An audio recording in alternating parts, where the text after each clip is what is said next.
Live from the city that never sleeps.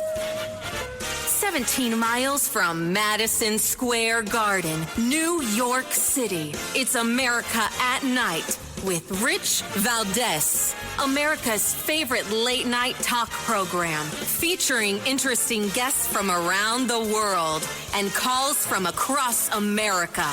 And now, here is your host, Rich Valdez.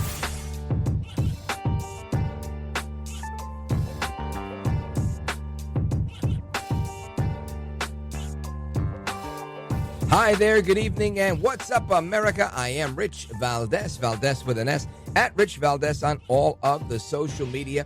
Welcome to the Thursday night edition of the program, and happy to be here with you. 833-482-5337 is the phone number, 833-4-VALDEZ. And, of course, we're going to get into a bunch of things tonight. We're going to talk about the economy in a little bit. We're going to talk about the border and crime. And, of course, all things politics. But right now, I want to start with the campaign, right? We're trying to bring you the most up-to-date election coverage. And part of what's going on in the news today, you've got, obviously, more interesting stories about Joe El Baboso Biden and his sidekick, Kamala, who's running for president. But you also have some interesting legal news. Right? Usually you hear lawsuits like, oh, they're suing Trump for this. They're arresting Trump for that. Nope. This time it is El Trompito that is suing CBS News for $10 billion over the deceptive editing and helping Kamala Harris in their recent interview. Listen to this. Former President Donald Trump is suing CBS News for $10 billion over what he is claiming was deceitful doctoring of an interview with Harris.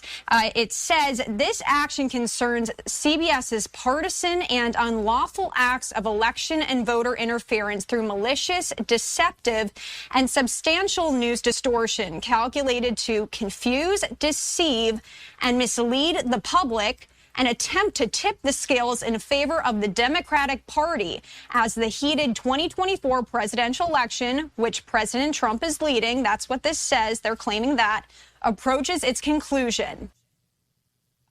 That, again, is a report from Fox News. And that's the story here that I wanted to jump into because I said, you know what, good for him. Part of the reason I think people like President Trump is that he's a counterpuncher. And, you know, when I interviewed the president back when I sat with him and had this conversation, that was one of the things I asked him about was I said, you know, people say you're toxic. Are you too toxic to run for president?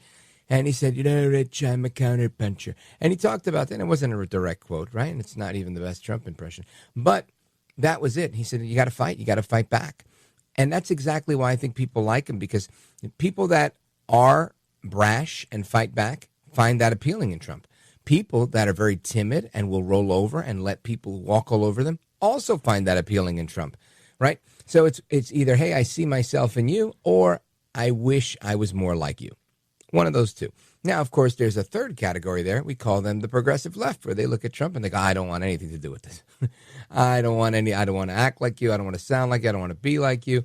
And they hate him. They hate him because he's effective. They hate him because he's honest. They hate him because he doesn't have to do this, but he does it anyway.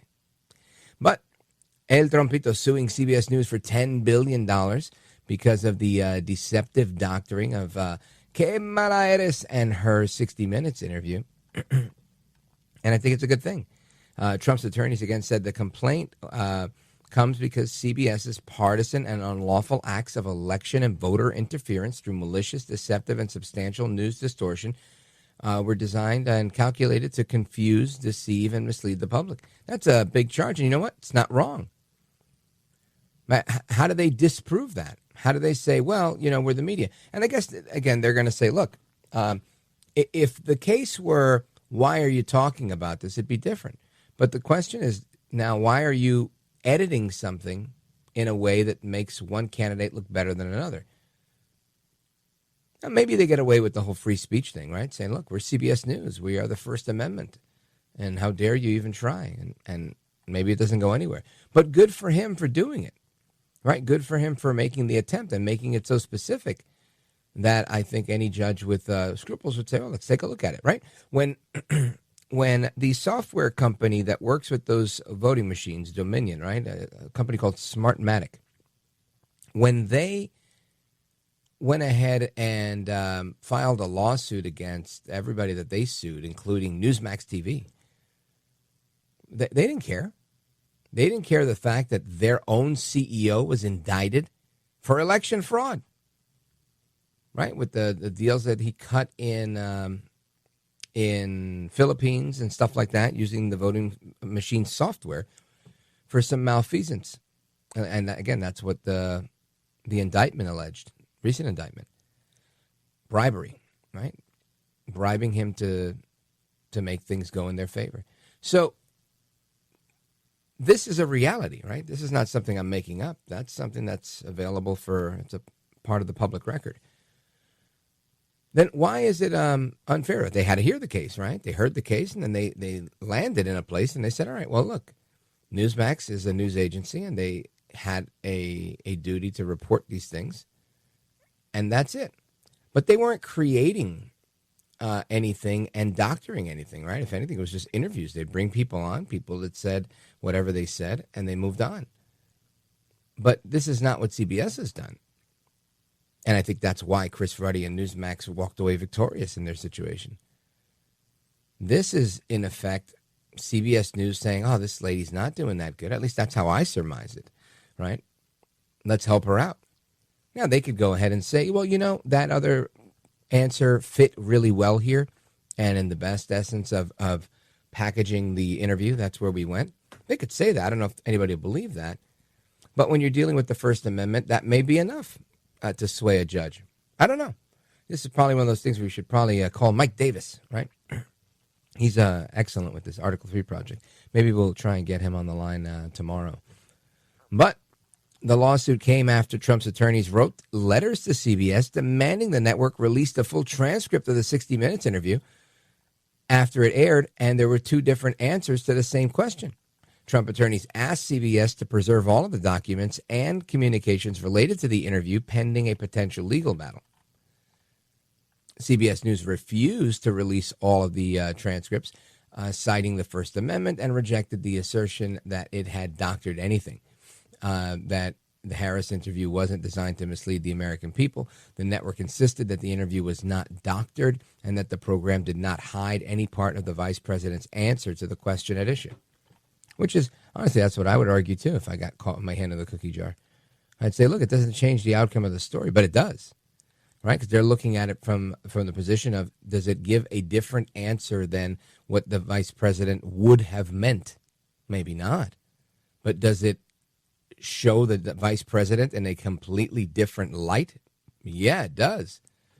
If voters could see how she actually answered the question, and we're not talking about eliminating an or eliminating an ah or her sneezing or something like that and them editing that out. No, we're talking about using an answer to something else later on and inserting it there. Again, if they were doing this solely for the sake of creating a 15-second promotional video on social media saying, check out our interview with Kamala Harris, then maybe they can get away with something like that because, you're splicing together different parts of the video to package it and sell it to the people so they can watch it, right? You want to promote it. I get that. But that's not really what happened, right? They had the long version versus the short and sharp version. And that's really where this whole thing comes to bear, right? She says, well, Bill, the work we have done has resulted in a number of movements in that region by Israel that were very much prompted by or a result of many things, including our advocacy for what needs to happen in the region. Now, Harris was obviously, made fun of by me and by others for offering this, word salad answer to Bill Whitaker. But when the same question aired the following night in the primetime election special, a shorter, more focused answer came out of the vice president's mouth. And that's where it gets very tricky.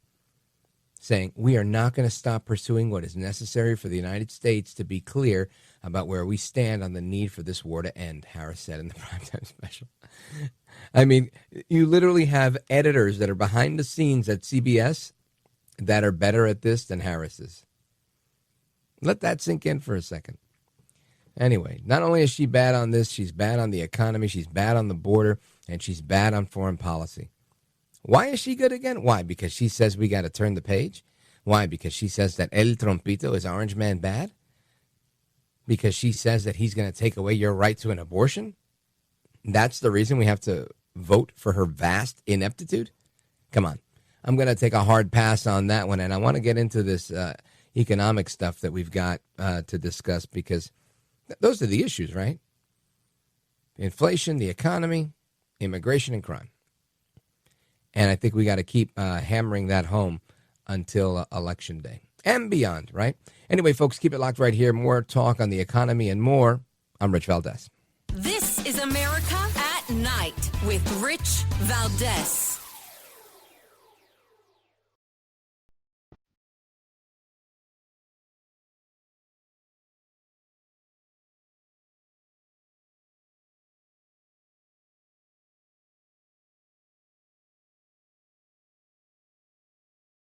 Well, thank you, Rich, and thank you for everything. I know you very well, and I listen, but I have a lot of people that listen, and they love your show, and I appreciate it very much. America at Night with Rich Valdez.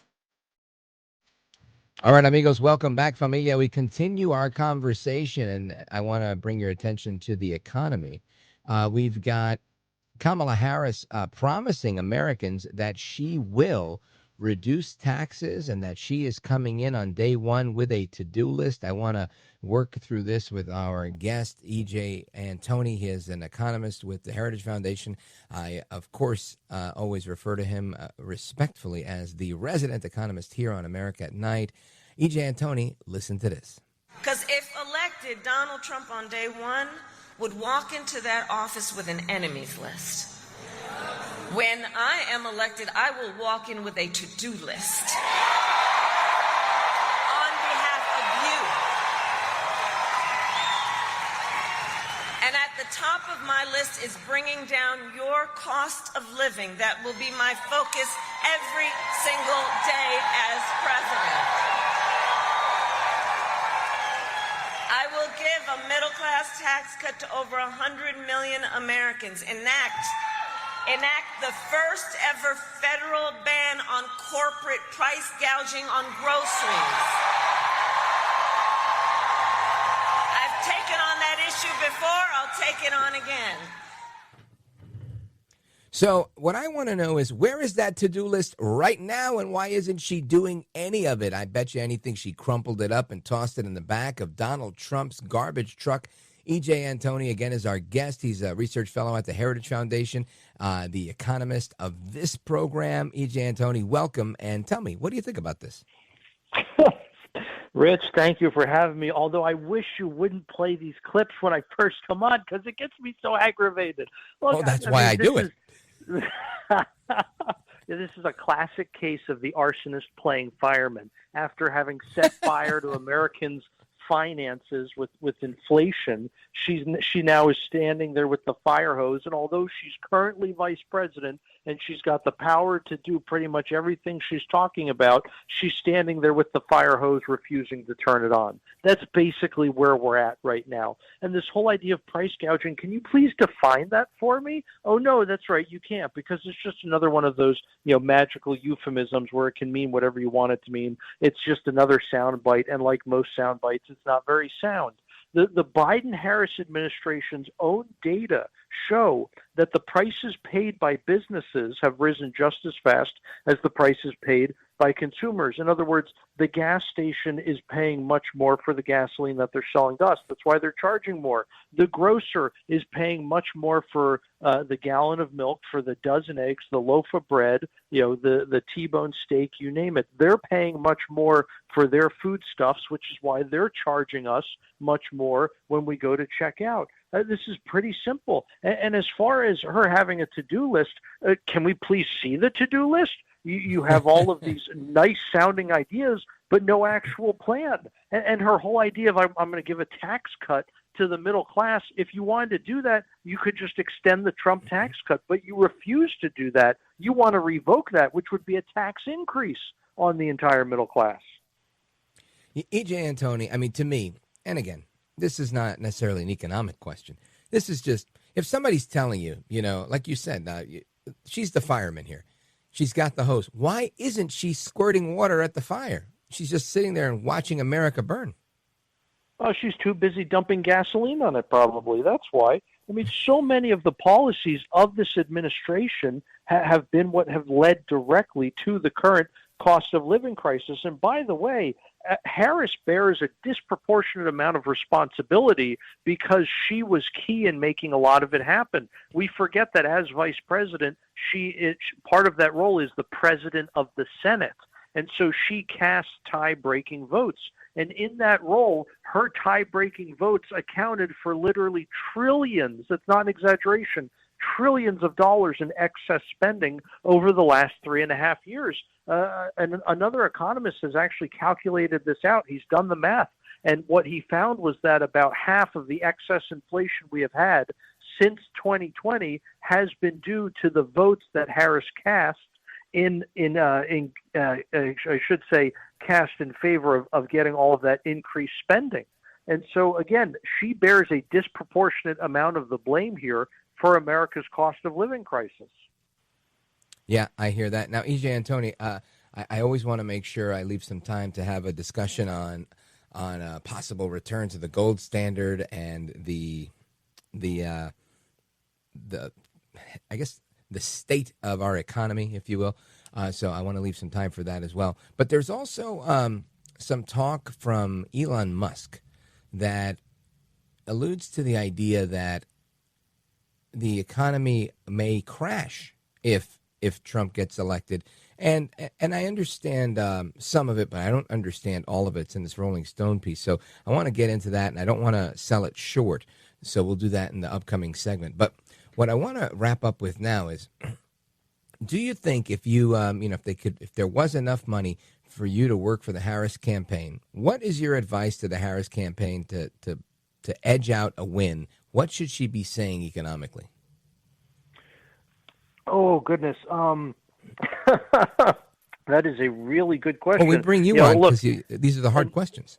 In full disclosure here, I'm a monetary scientist, not a political scientist, so please take this with a grain of salt.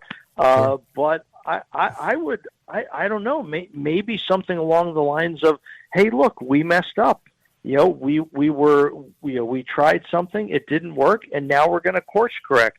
And here are the things we're going to do differently. And I think that message would stand in stark contrast to the current message, which is simply, we intend to do more of the same. Well, if you're going to do more of the same, expect more of the same result. But I mean, part of the problem is, look, she is stuck between a rock and a hard place. I don't want to underemphasize this enough. On the one hand, she's trying to say, promote me because I've done such a great job. And on the other hand, she's trying to say, hey, look, you have to give me this job because I'm the only one who can fix it. Fix what? The mess that you created? Right. Folks, we're coming right back with E.J. Antoni, economist with the Heritage Foundation. Of course, the head and chief economist in residence here at America at Night with Rich Valdez. Looking forward to having more discussion on the health of our economy, the gold standard. Is there an economic crash coming, and so much more. Don't go anywhere. Keep it locked right here. It's E.J. Antoni and me, Rich Valdez.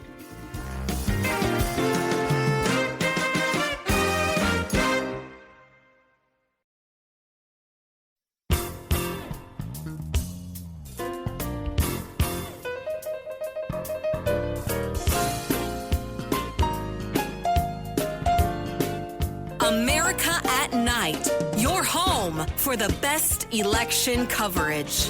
We're going to bring back the American dream, and I want to just thank you. You're going to bring it back. And that's all you really need to know. And remember, Kamala and Sleepy Joe, they broke it. I will fix it, and we'll fix it fast. And we're going to have America that's bigger, better, bolder, richer, safer, and stronger than ever before. So on Tuesday, Elon Musk, who is a big supporter of Donald Trump's, and I saw on Sunday jumping up and down on the stage at Madison Square Garden, praising Trump and vice versa. He retweeted a post from a guy named Fisher King 64, And here's what it says. It says, if Trump succeeds in forcing through mass deportations combined with Elon hacking away at the government, firing people, and reducing the deficit, there will be an initial severe overreaction in the economy. Markets will tumble.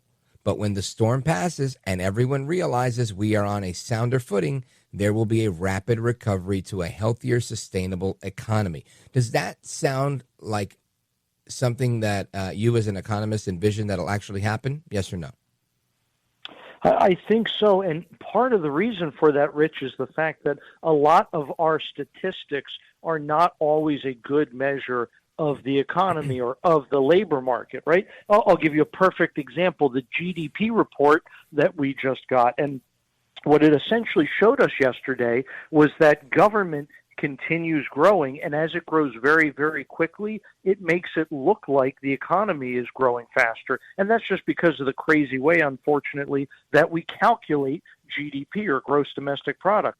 But the problem is that we're in a situation today where an increasing portion of what we call consumer spending is really just transfer payments, things like welfare, and an increasing amount of GDP is simply government spending. And again, that's not how you create wealth. That's not how you create prosperity. And what eventually happens as nations do that more and more is they fall into these debt spirals, and it really gets out of control, and the whole economy starts shrinking. So the reason I say all that is because if you were to drastically reduce government spending, it shows up in the statistics initially as a big drop in the economy. But as the private sector grows faster and faster, it makes up for that, and all of a sudden all of your government statistics start to completely explode, and now the economy is finally revealed to be much bigger than you originally thought it was. Again, a lot of that has to do with just the flawed way in which we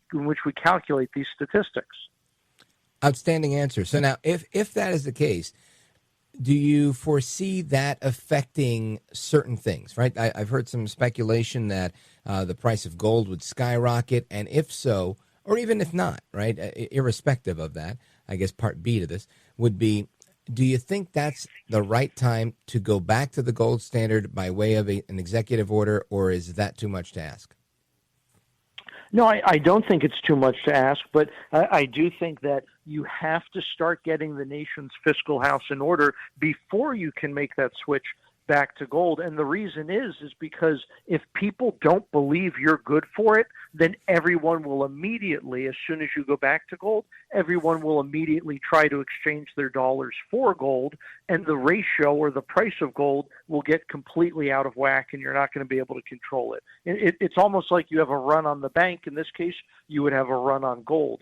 I mean, look, gold, and people who say, oh, gold would start soaring. Gold already is soaring. It started the year at about $2,000. It's up to about $2,750 right now. I mean, if you were lucky enough to get in like I did in January, you've had a great, great year.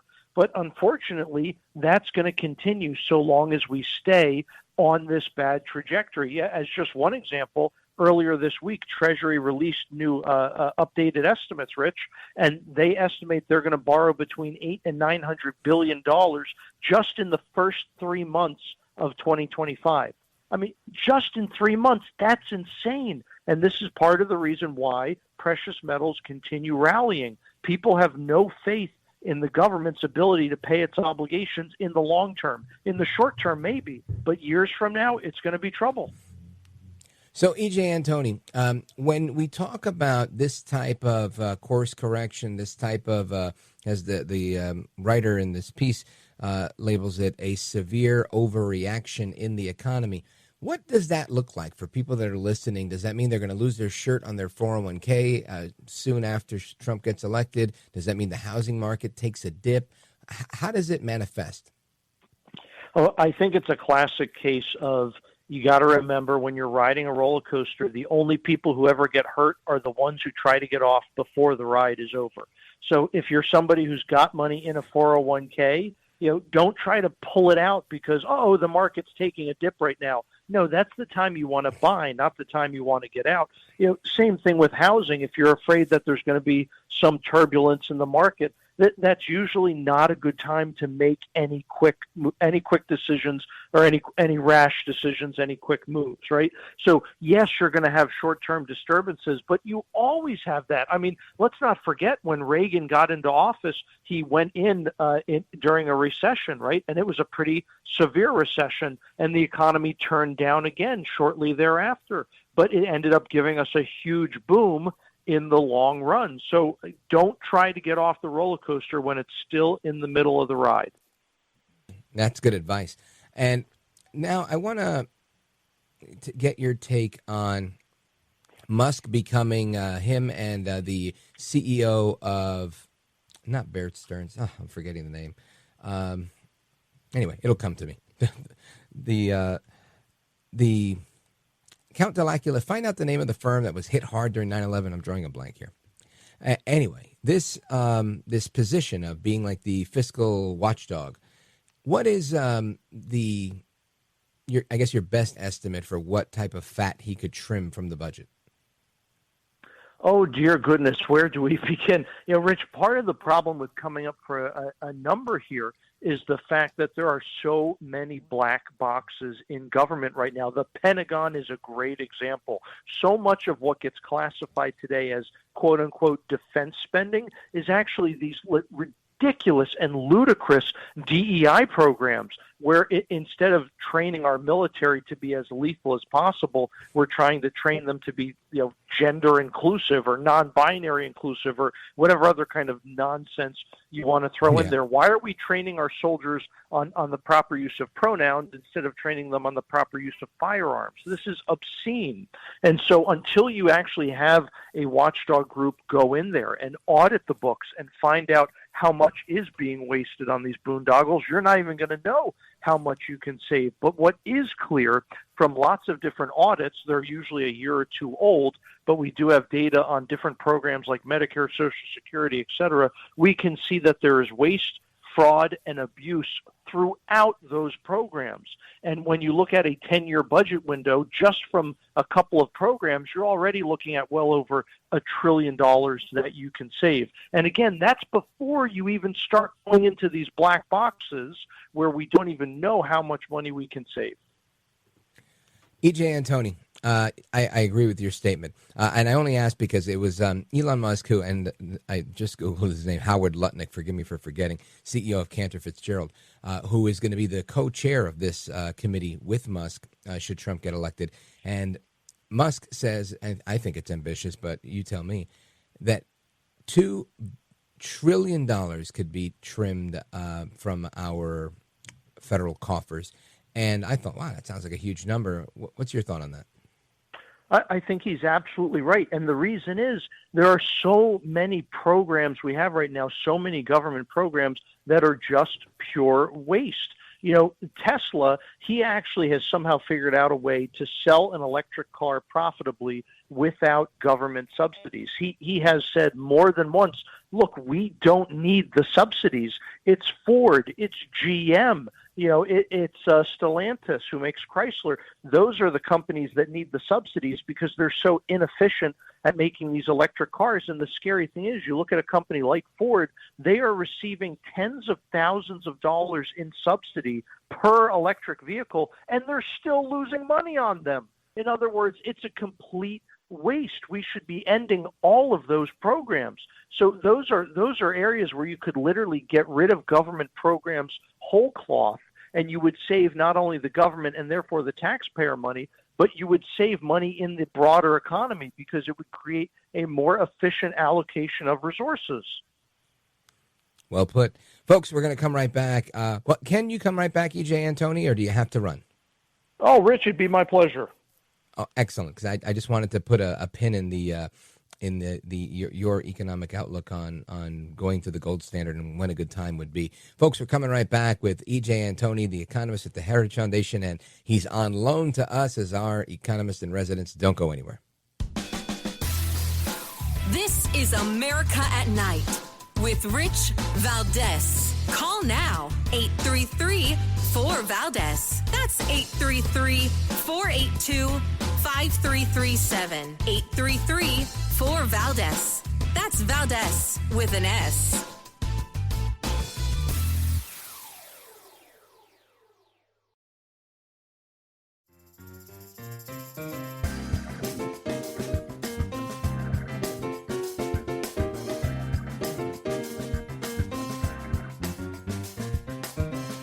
The best guests, the best opinions. This is America at Night with Rich Valdez.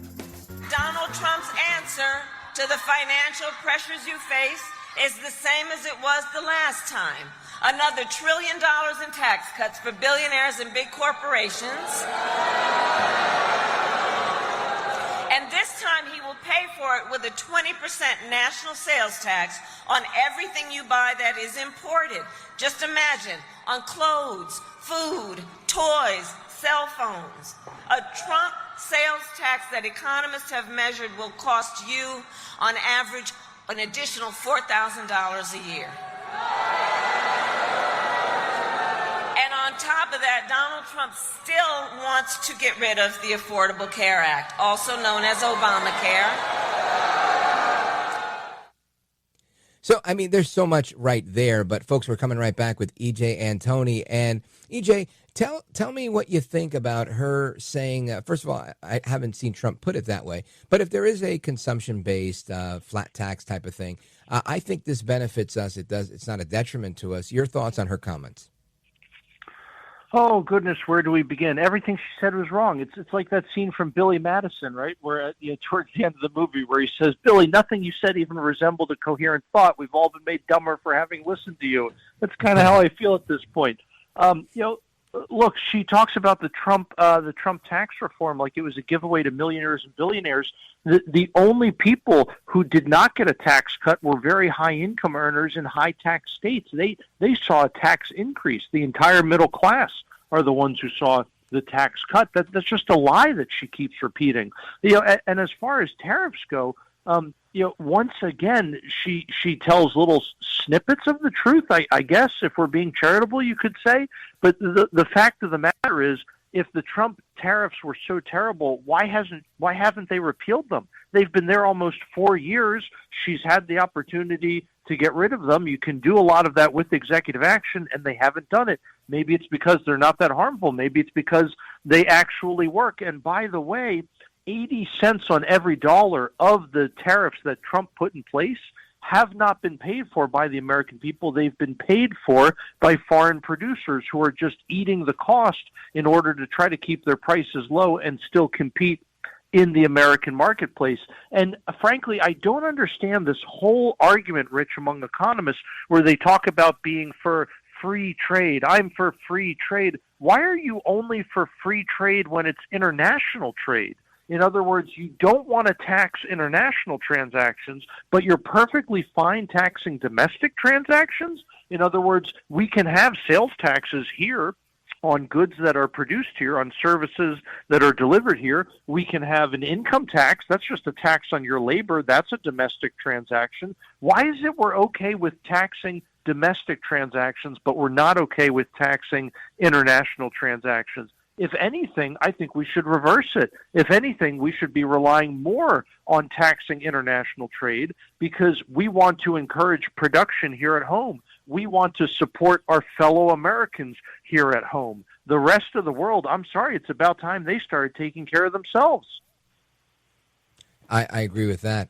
And I think this is a big part. I mean, it seems, I guess it's frustrating when, you go out there and you go, well, I think we can all agree the sky is blue. And then Kamala Harris will come and say, no, the sky's actually purple. And then you have to spend time saying, well, it's not purple. Let's talk about why it's not purple. And this is constantly the game that we're playing, right? She just says stuff and then we have to kind of undo it or help make sense of it.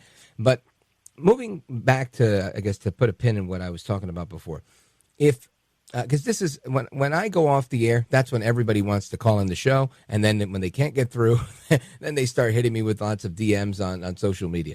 And the number one question that I get is, when is the economy going to crash?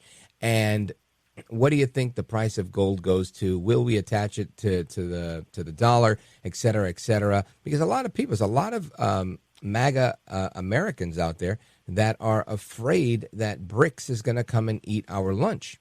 And I talked to a number of people, yourself and others that you may consider colleagues, and they all say while there's a potential for that, they don't think it's going to happen.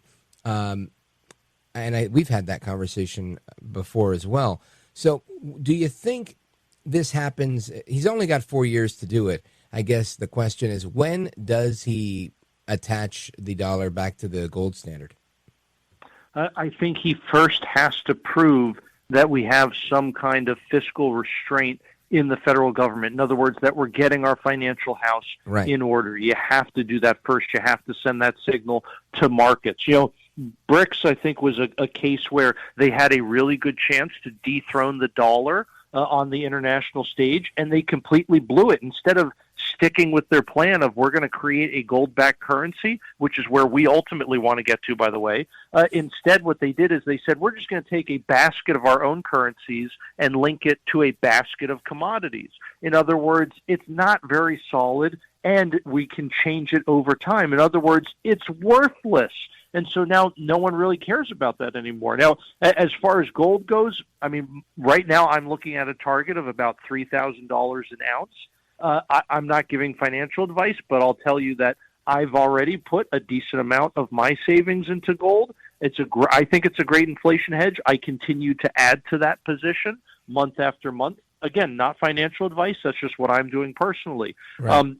And I guess as a concrete step, one of the things that a Trump administration can do to help us make a move towards getting back on gold is going to be to not only get the treasury in order, in other words, the spending and the revenue side, but also the monetary side to really rein in all of the bad actors at the Federal Reserve so that we're no longer trying to simply manipulate our currency in order to do things like cover budget deficits.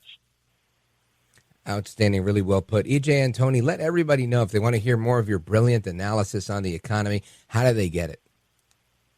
Best place to find me is going to be over on X, and the handle there is @RealEJ_Antoni.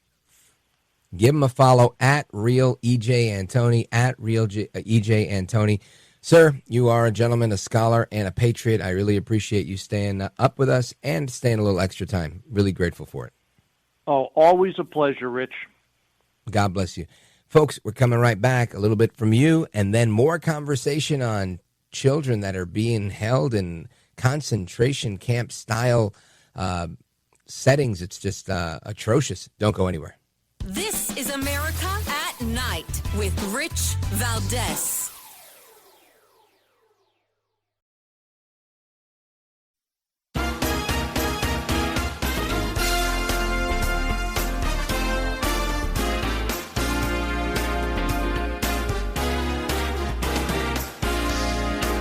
No hair, no care, and live on the air, it's Rich Valdez. All right, amigos, welcome back. And I want to get into something that we're going to talk about together. But we've got some governments that are turning a blind eye to children that are being held in concentration camp-like conditions. And it's happening very close to the U.S. Embassy in Sudan. Juba, Sudan, to be exact. So we're going to connect with a retired special agent from Interpol, who's also worked with the Department of Homeland Security and ICE, to tell us a little bit about it. But just to give you a preview, no electricity, no food, no water, no bathrooms, toddlers without shoes. Again, this is happening in a foreign country, but not far from the U.S. Embassy. And the question is, can we do something to help? We're going to get into that and more straight ahead. Don't go anywhere. I'm Rich Valdez.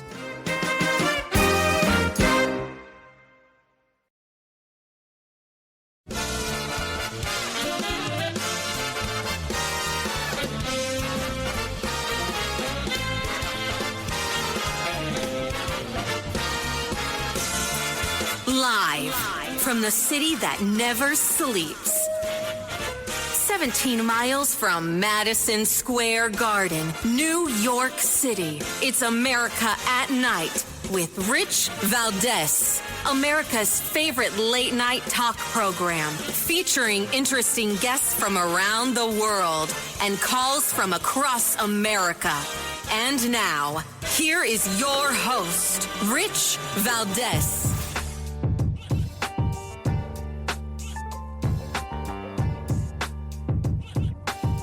Hi there, good evening, and what's up, America? I am Rich Valdez, Valdez with an S, at Rich Valdez on all of the social media. Welcome to hour number 2 of the program. It's the Thursday night edition. We're live, we're national. Here's the phone number if you want to chime in, 833-482-5337, 833-4-VALDEZ. And, of course, a couple of headlines. The election season is heating up. It's almost at its culmination, which is very exciting. I don't know about you guys. I tend to look at this as my Super Bowl, more like the World Cup, right? Because the Super Bowl comes once a year, but presidential elections only come but for every 4 years. So very, very exciting time to be alive and see what's going on in the world. And El Trompito is on the trail. Kamala Harris, she's also on the trail. Joe El Baboso Biden, he made his big gaffe 2 nights ago where he called Americans garbage. And again, he says he was talking about the supporters of the comedian, who are likely Americans as well. So either way, I don't see him digging himself out of this one. But the apostrophe aside, some are calling this garbage gate. I love it. I think it's fantastic. I think this is now on their court. El Trompito Donaldus Magnus, the 45th president of these United States, with the best costume ever. He pulls up with a garbage truck right in Green Bay, Wisconsin last night. And I think that this was the best trolling, the best getting back at them, right? Something that I learned some years ago working with James O'Keefe was you got to understand the left. And something that he always encouraged was reading Rules for Radicals by Saul Alinsky. Crazy book, but an interesting one. And one of the rules is make them live up to their own book of rules. And that's what they're trying to do to us over and over when they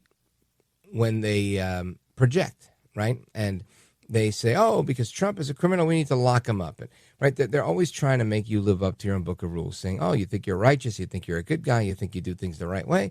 Well, how about I say you're a criminal and you're this and you're that, and we're going to, pursue lawfare to try and marginalize you. Okay, got it. But Trump never forgets that, and he always hits them back and does it right back to them. And that's the key. This taking the high road is what allows Republicans to lose. They use your goodness against you over and over. And does it mean you have to be bad? No, but it means you have to understand how they operate, and Trump gets it, right? So they come at him with some comedian, and again, that's my theory. Let's just say it was a gaffe for the sake of those who are very sensitive, with a comedian that says Puerto Rico garbage, etc.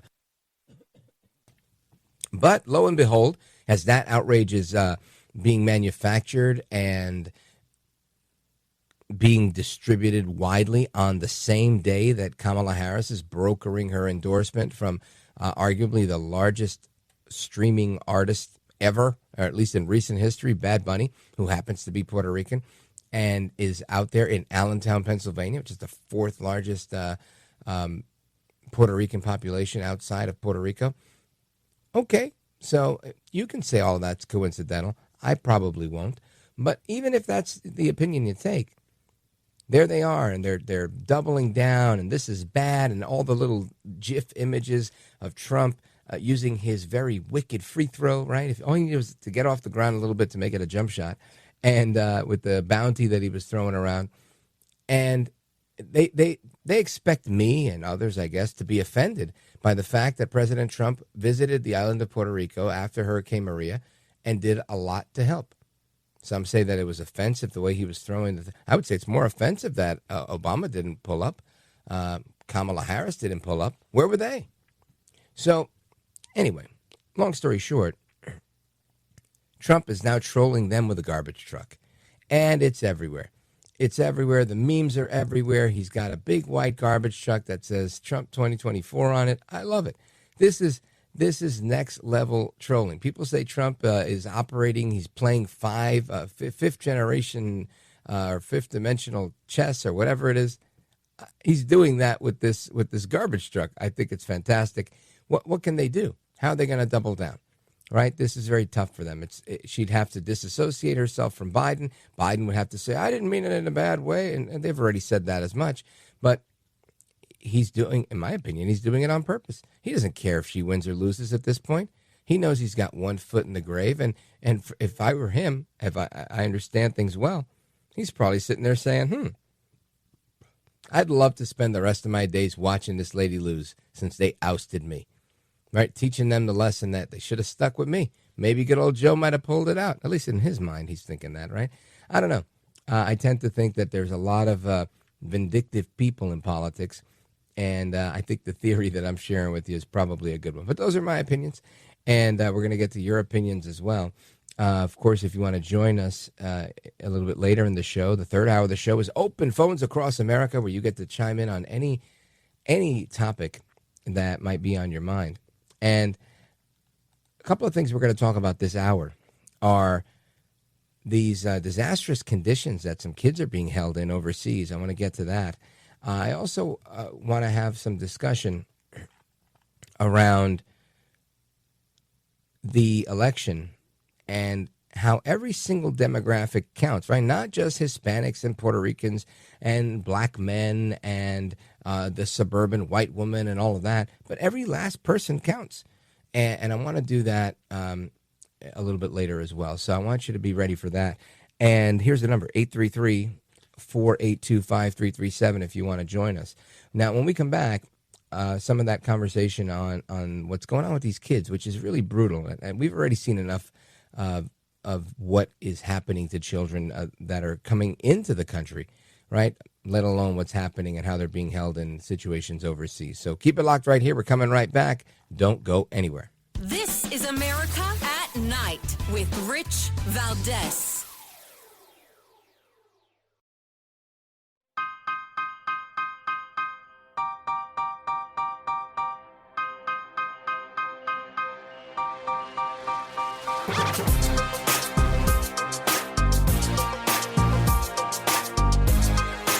I want to listen to you, Rich, all the time. America at Night with Rich Valdez. Kamala Harris is also actively aiding and abetting the worst human traffickers, child smugglers, drug dealers, and bloodthirsty criminal networks on the planet. There's nobody worse than what she's catering to. They even have an app number, where to call, so they can dump off illegal migrants. They have an app. Can you believe it? They have cell phones. They have airplanes flying over the border, loaded up with migrants that they're dropping all over our country.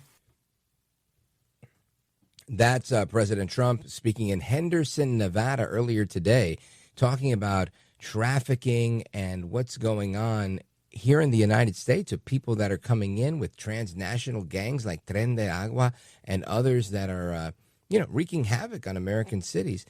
But it opens up the conversation to discuss what's happening in the places they're fleeing from. And not just south of the border, per se, in Central and South America, but we've seen people coming in from over 139 countries.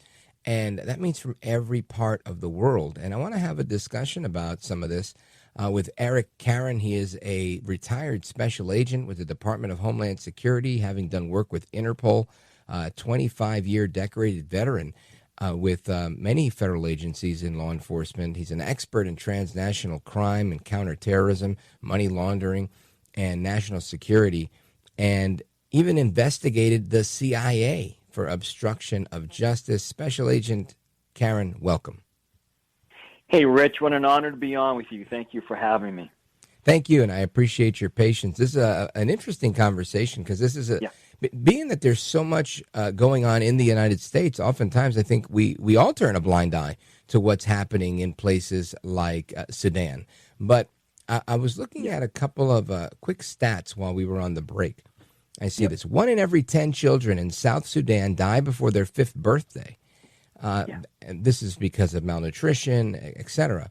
It's estimated that 7.1 million people in South Sudan experience severe acute food insecurity. They're starving. This represents 56% of the population. Now, this is pretty scary stuff, not the least of which is what you're pointing out, that some of these kids are not only being held in horrible conditions, but they're going to be sold into sex slavery or labor slavery. Tell us what's going on. Yeah, Rich, again, thanks for having me. You know, I just returned from the region, South Sudan, just about 2 months ago. And what I saw was horrific. The conditions at this orphanage, alleged orphanage, was more like a concentration camp. And what I saw were nearly 2,400 kids, toddlers, with no food, water, armed guards, no bathrooms, no beds. And I was told 1,000 of these kids were kidnapped by its leader, director, if you will, of this orphanage. And many will be sold as a commodity. These children are commodities, and they will be sold for sexual purposes, labor, organ harvesting, human rituals that are ongoing in most of East Africa, as well as war fighters. And like you said, there's a war going on just to the north where I was. We have tens of thousands of people dead to the north. And Sudan and South Sudan's getting very little attention from the Biden administration.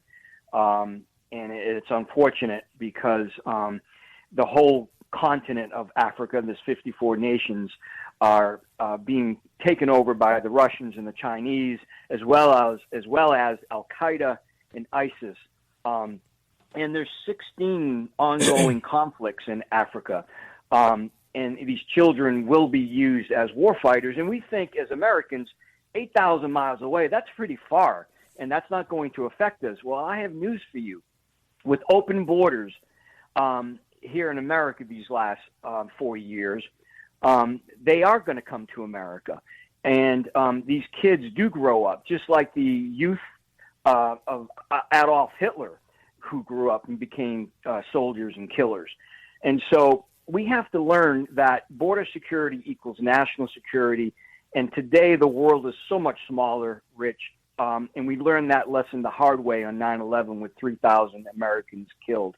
I'm very concerned that we've turned a blind eye to Africa. And the fact of the matter is these kids are commodities, and they will find their way to America to harm Americans. Now, let's talk about this Special Agent Eric Caron. Why were you there? So, you know, now I'm since retired, and I'm working with several NGOs. Voices Against Trafficking is one of them, and another is Stop Child Soldiers Foundation, trying to, shed light, if you will, on the need for the U.S. government to prevent human trafficking, because it's not just affecting, people in Sudan and East Africa. It's going to directly affect us in America. We need to open our eyes and think beyond our borders and think that the policies that we implement here at home affects us globally.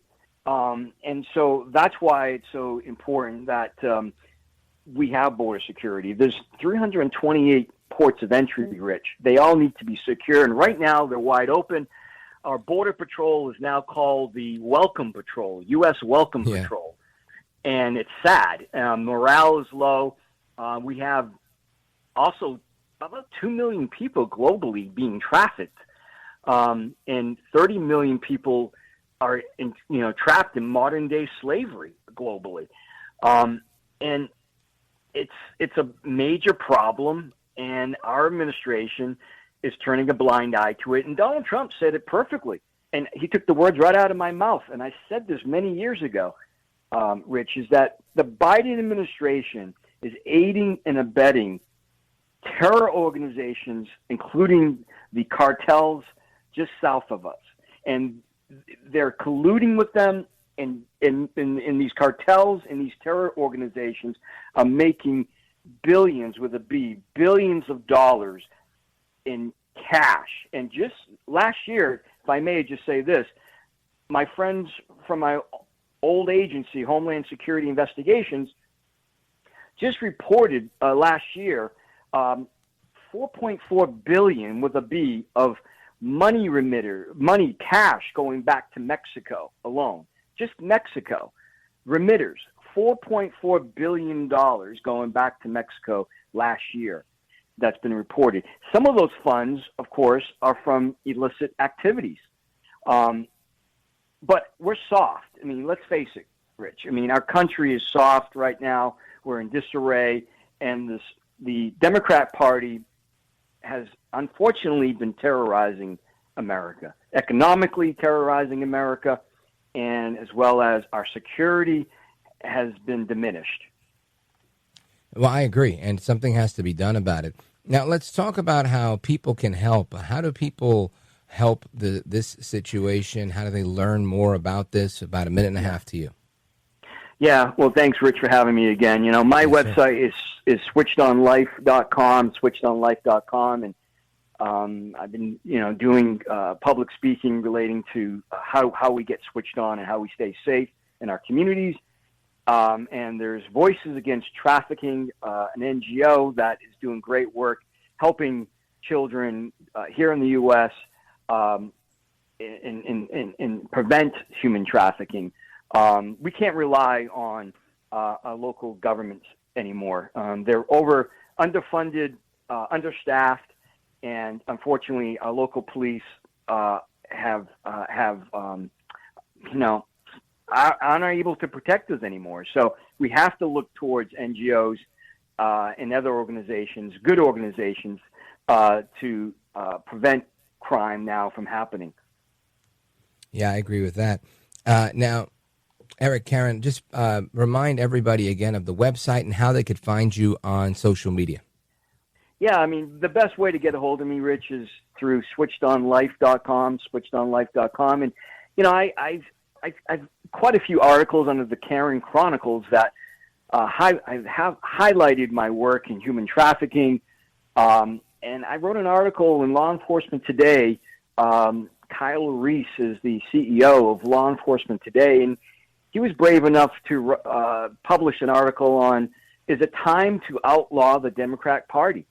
That's and fascinating. I wrote the article, and it's up on the website, and I can tell you that there were other organizations that said, Eric, that's a little much, and I think we're going to offend some of our members. So I think we're going to pass on that. It's election day, right? If you can't write about it now, when can you write about it? Folks, Eric Caron, he's a retired special agent with Homeland Security. He's worked with Interpol, expert on trafficking, and we're definitely going to have him back. I want to thank you for being with us. Really insightful update. And Godspeed to you, sir. Thank you, Rich, and stay switched on, my friend. You bet. And amigos, we continue. We're going to have some conversation on the election and so much more coming up straight ahead. The phone number, if you want to join us for open phones, 833-482-5337, 833-4-VALDEZ.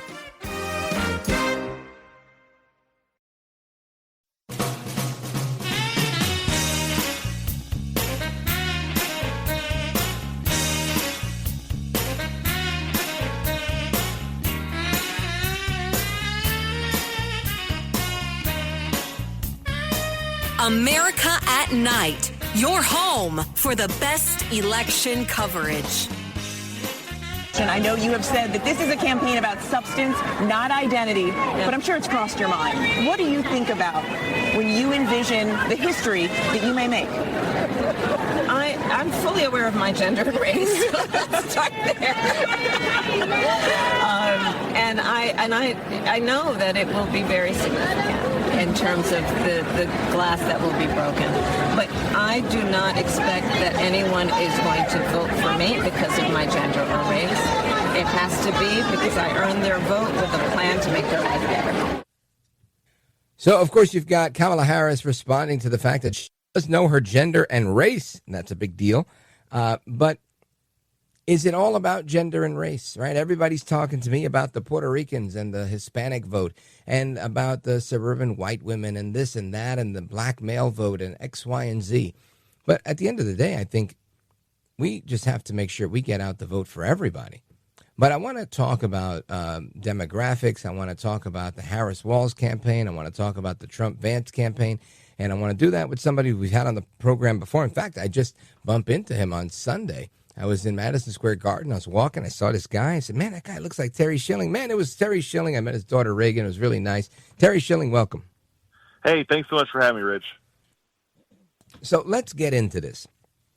In this election season, everybody's talking about the demographic count and yada, yada, yada.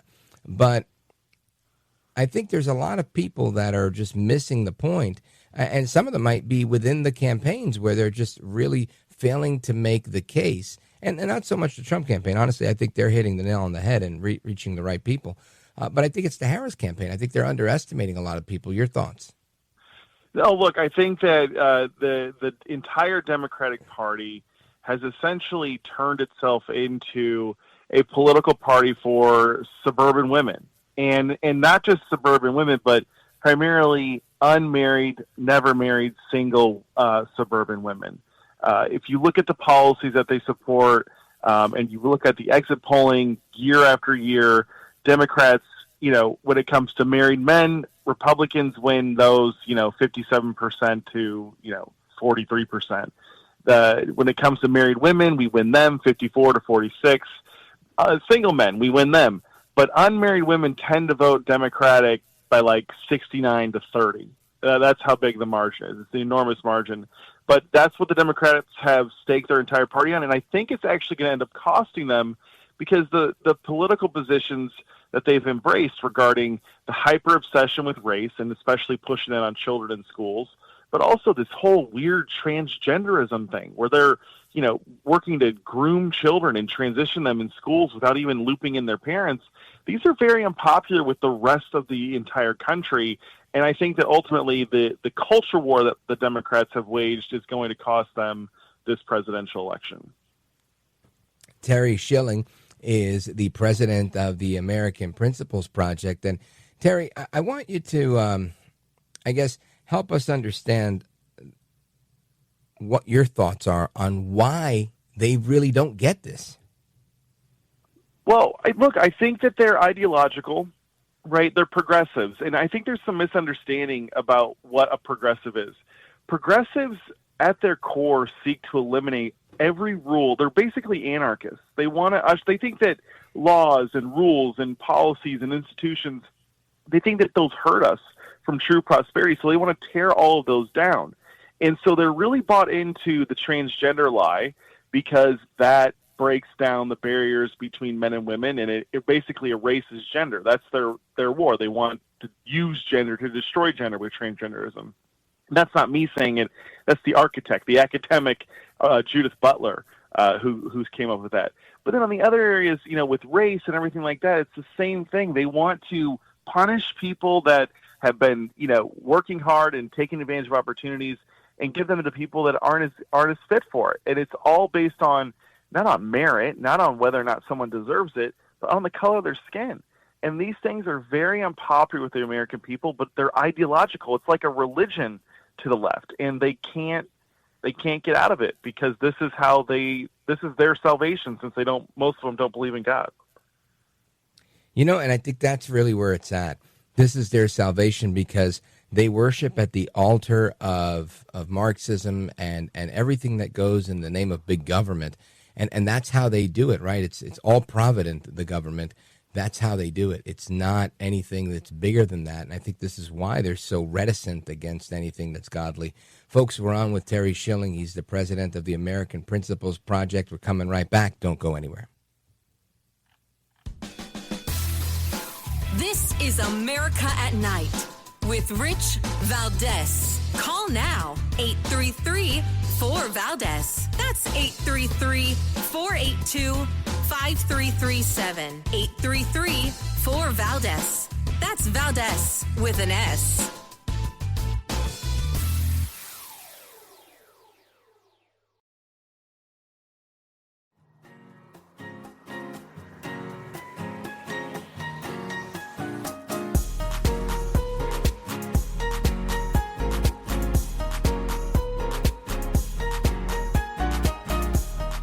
Look at Rich Valdez. He's now a radio host, and he's a great radio host. America at Night with Rich Valdez.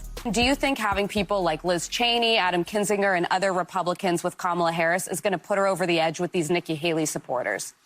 Yeah, I mean, yes, it'll put her over the edge with Nikki Haley supporters. Donald Trump, you never see him around strong, intelligent women, ever.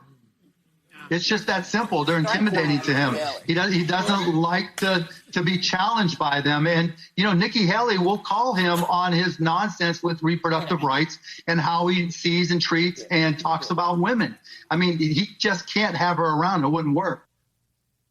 Now, what's rich about that, of course, that's Mark Cuban from the TV show Shark Tank.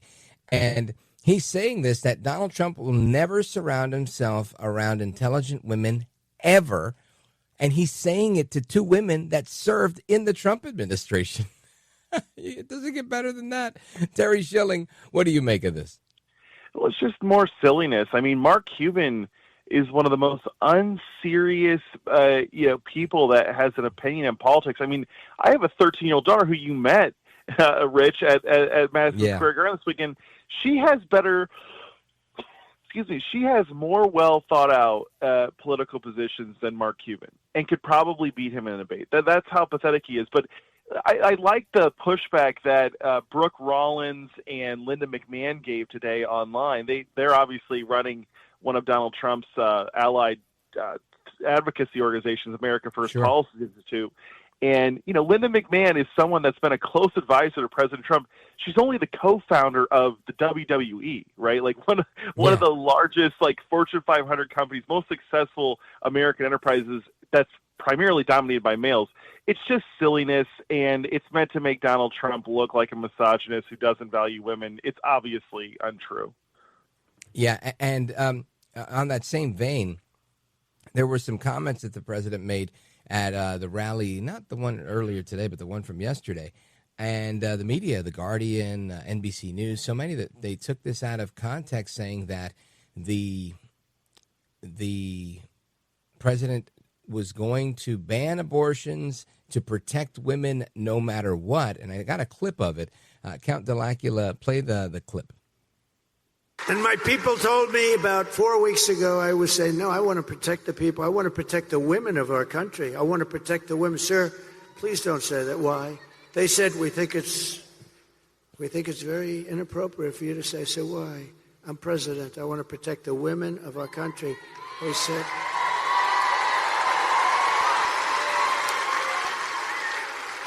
said, sir, I just think it's inappropriate for you to say, pay these guys a lot of money. Can you believe it? I said, well, I'm going to do it whether the women like it or not. I'm going to protect them. I'm going to protect them from migrants coming in. I'm going to protect them from foreign countries that want to hit us with missiles and lots of other things. So he's talking about migrants and missiles, and, of course, they're talking about reproductive rights, as they like to call it, a.k.a. baby killing. Terry Schilling, I know this comes as no surprise to you, but what do you make of it?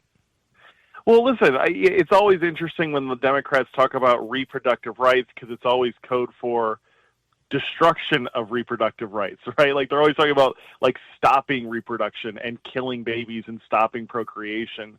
But listen, right. Donald Trump is playing at a deeper level than them. Most Americans know that their, abortion access is not actually under threat, especially if you live in a blue state. And so he's really smart to point out, hey, this is a red herring, but here are all the other ways that women are being hurt. They're putting men in your daughter's sports. They're bringing illegal immigrants who are criminals. Venezuelan gangs are taking over apartment complexes in Colorado. How long before this comes to your neighborhood? This is how we're going to protect women. These are the real threats to women. So he's not falling for the traps that the Democrats are trying to bait him into by getting into these fights about abortion. He's going to actually real threats that people know are happening and people are seeing on TV all the time. Really well put. Folks, we're going to come right back to wrap up our conversation with Terry Schilling from the American Principles Project. This is America at Night with Rich Valdez. Call now, 833-4-VALDEZ. That's That's 833-482-5337. 833-4-VALDEZ. That's Valdez with an S.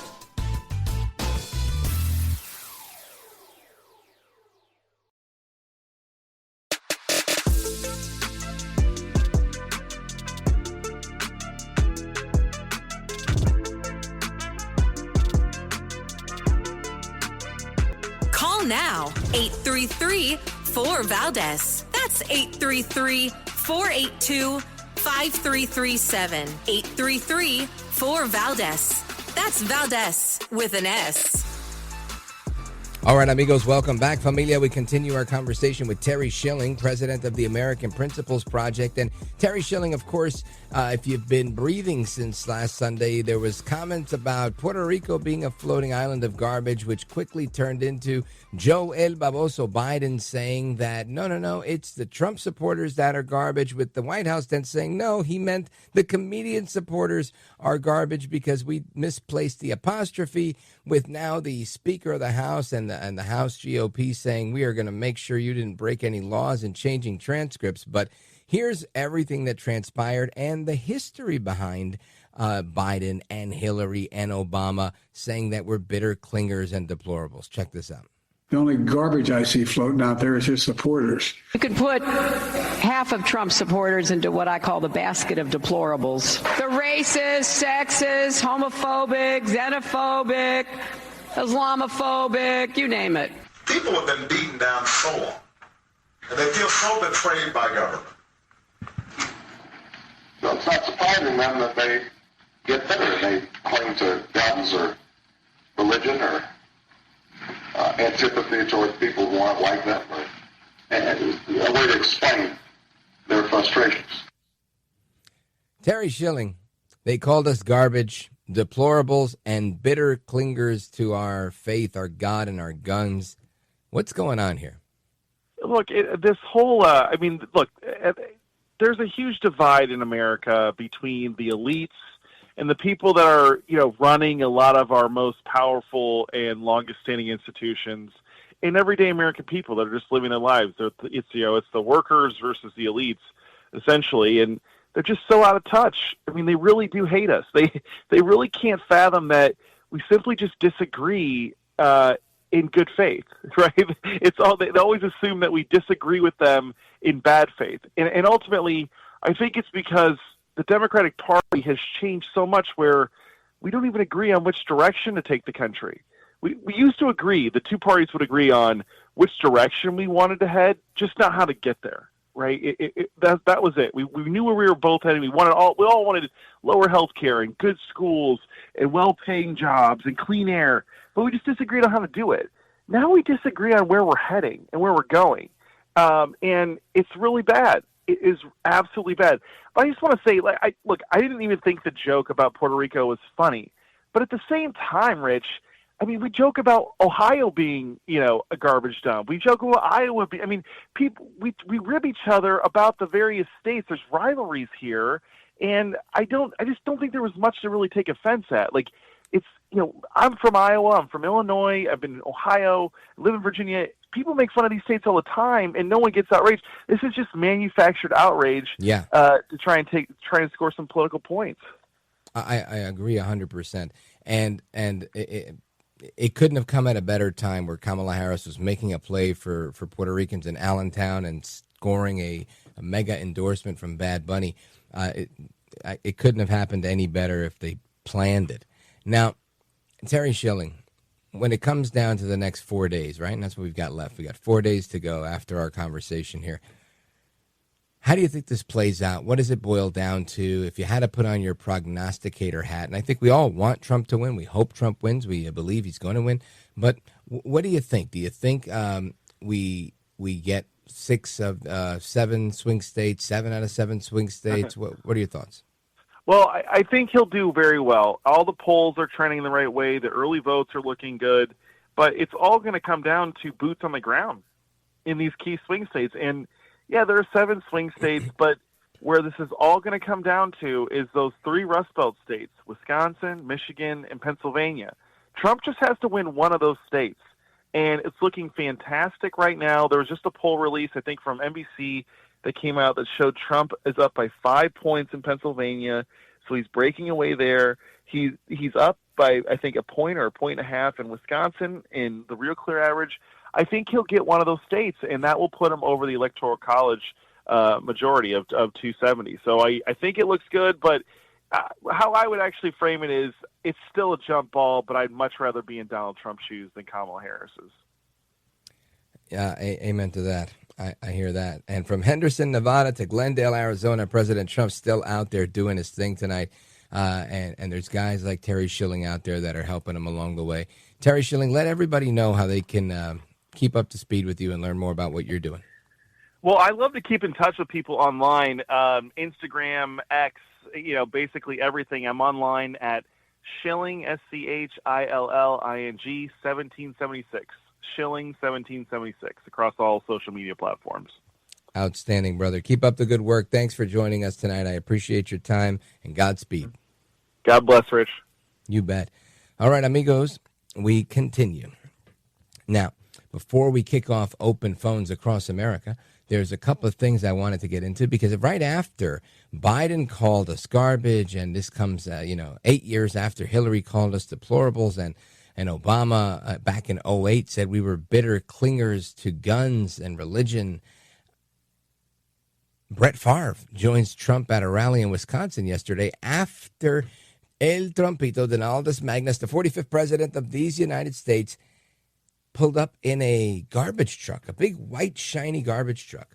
I'm going to make a prediction that this is going to be one of the most popular costumes for Halloween and the Halloween parties that may have spilled into this upcoming weekend, because how could it not, right? It's so clever. But listen to what Brett Favre had to say. I want to address the comment that Joe Biden made yesterday, or last night, that said the supporters of Donald Trump, us, or garbage.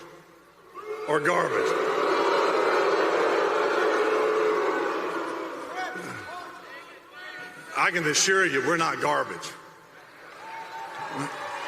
How dare he say that looking out? I see police officers, teachers, nurses, grandparents, students. I see everyday Americans that make this country great. That is Brett Favre, the football player. And he says, how dare Biden call us garbage? And he's right. Right? This is what it comes down to. The president of the United States is not a comedian making cheap jokes. He's the president of the United States. And there has to be a level of decorum that I think goes with that. And again, somebody's going to turn to me and say, oh, yeah, what about your guy and his grab him by the P word comments with Billy Bush? And where he never said any of that from the White House. He didn't say that while he was occupying the office of President of the United States. So come on, don't even go there. Anyway, the left is still doubling down on this, saying that this is a big deal and we need to keep talking about it. We'll hear from some of the clips that we have from the left melting down, plus your calls. 833-482-5337, 833-4-VALDEZ.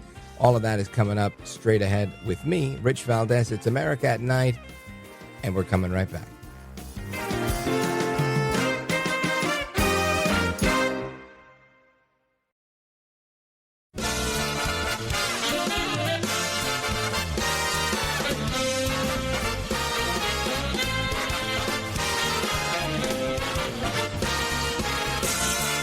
Live from the city that never sleeps.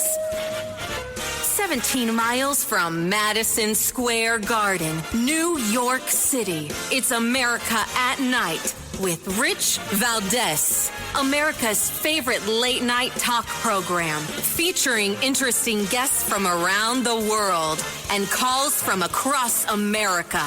And now, here is your host, Rich Valdez.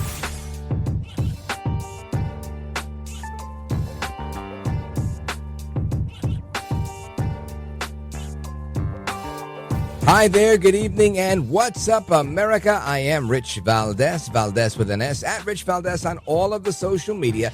Welcome to the Thursday night edition of the program. We're live, we're national. This is hour number 3. We like to call it Open Phones Across America. Open Phone America, the long-time tradition here on this program where you get to call in on any topic, not necessarily what we were talking about.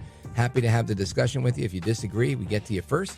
And if you're a first-time caller, we'll get to you first as well. And again, the phone number, 833-482-5337, 833-4-Valdez. And in the last hour, I was talking about this controversy that we're having over Joe Biden, the apostrophes, calling people garbage, whether it's all Americans, Trump supporters, or just supporters of the comedian who made the stupid joke at the Trump rally. Now, they're all coming to his aid here, right? Let me see. I got a clip here. I'll play it for you. Larry O'Donnell from MSNBC, he was going on and on and on about how, we just don't get it. Listen to this. The day Donald Trump called Kamala Harris supporters garbage, no one wrote a headline about that. It wasn't a news story. The poisonous American candidate for president who uses Hitler's language constantly and calls Democrats garbage, that was not news. But the very same news media that ignored all the times Donald Trump has called American citizens and American voters scum and garbage actually tried to turn Joe Biden's use of the word garbage into a controversial news story today. And to do so, they had to refuse to listen to the actual sentence Joe Biden spoke. They had to refuse to look at the written words of that sentence. They had to refuse to understand English grammar. They had to refuse to understand what a singular possessive is. They had to refuse to understand what apostrophe S means. They had to refuse to remember what they learned in elementary school about the English language. Apostrophe S, what is going on here? This guy is getting bent out of shape. He's melting, right? He's having a literal meltdown. Come on. The day Donald Trump, nobody wrote a head. Come on, everybody and their mother does headlines anytime Trump does absolutely anything. To suggest otherwise is just fake, it's phony, and it's fraud. And I love the fact that they're falling apart. I got one more for you. I know it's a little long and it's like torture for you, but listen to this one from Joe Scarborough. He's off the deep end as well. I'm a conservative, part of the only Congress that balanced the budget 4 years in a row in a century. Liz Cheney, a conservative. Both of us have 95% lifetime ACU ratings. And this isn't even a close call. We want to survive until the next election, and we want leaders that respect the Madisonian democracy, checks and balances, respect NATO leaders, and don't throw their respect behind communist tyrants like Donald Trump does. John, you and I have been a bit concerned throughout the election that people, they use a justification in voting for Donald Trump this time. They're saying, well, he was president 4 years before, and he didn't try to jail anybody. He didn't try to jail Hillary Clinton. I mean, we don't need to go back to 1860. We can look what happened in 2017 and 18. Donald Trump did try to jail Hillary Clinton, ordered Jeff Sessions to arrest her. He said there was nothing there, ordered Barr to arrest her. Barr, his next attorney general, said there's nothing there to arrest her over. 2 weeks before the 2020 election, he ordered Barr privately and publicly to arrest Joe Biden and Joe Biden's family. And again, he had pushback then. He will not have that pushback now, will he? Oh, they're just all upset. Now, when I hear them upset like that, it reminds me of election night back in 2016. Now, election night in 2016 was rich, right? And the reason it was rich is because, look, I think Trump himself did not expect to pull out a win. I think many of us wanted Trump to win, but we weren't sure how this was going, right? There was a degree of uncertainty, as there always is, I think, in elections. But you had the media that were for sure this would never happen. Hillary Clinton and others saying, you'll never be president, right? And I remember watching the show. A friend of mine, his name is Dennis. I won't share his last name because that could be problematic for him. But he tells me, hey, I'm going to be at the Trump victory party at the Hilton in Manhattan. You should come. I think he had an extra ticket. And I was like, I'd love to. But it's late, and I have to get up super early. And I just, I don't think I'm going to make it. And he was like, all right, cool. And lo and behold, I'm watching to see what's going on. I'm flipping between MSNBC and CNN. And I remember seeing a guy who had criticized me on television.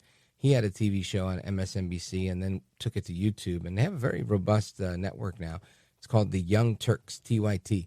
And the guy's name is Cenk Uygur, right? I don't know if I'm saying it right, but that's his name. And a woman named Anna Kasparian. But it was Cenk Uygur that was on there. And I see his face, and it really becomes long, like he's really sad, like there's bad things happening as they're calling Florida for Trump. And the whole panel of CNN people, they're making these faces like they'd lost a bet or lost a pet, even worse, right? And it was just, I was thinking, why are they so invested in this? When I find out my guy lost, I'm just going to be like, man, that's 4 more years of these, lefty lunatics. But I start watching their faces, and I got to tell you, it was priceless. Priceless. I was talking to myself, and I was just saying, I've been waiting since the Bush election for this. It was such a joyous and rich moment because I am petty. I am so petty. And when it comes to stuff like that. And I thought, man, I loved every second of watching them squirm and lose. And I can't wait to do that again on Tuesday, should God allow it. And I really hope that he does. So anyway, I wanted to share that story with you because, that's what's on my mind. And I want to get to a couple of calls before we take the break. Let me see. Where do I want to go?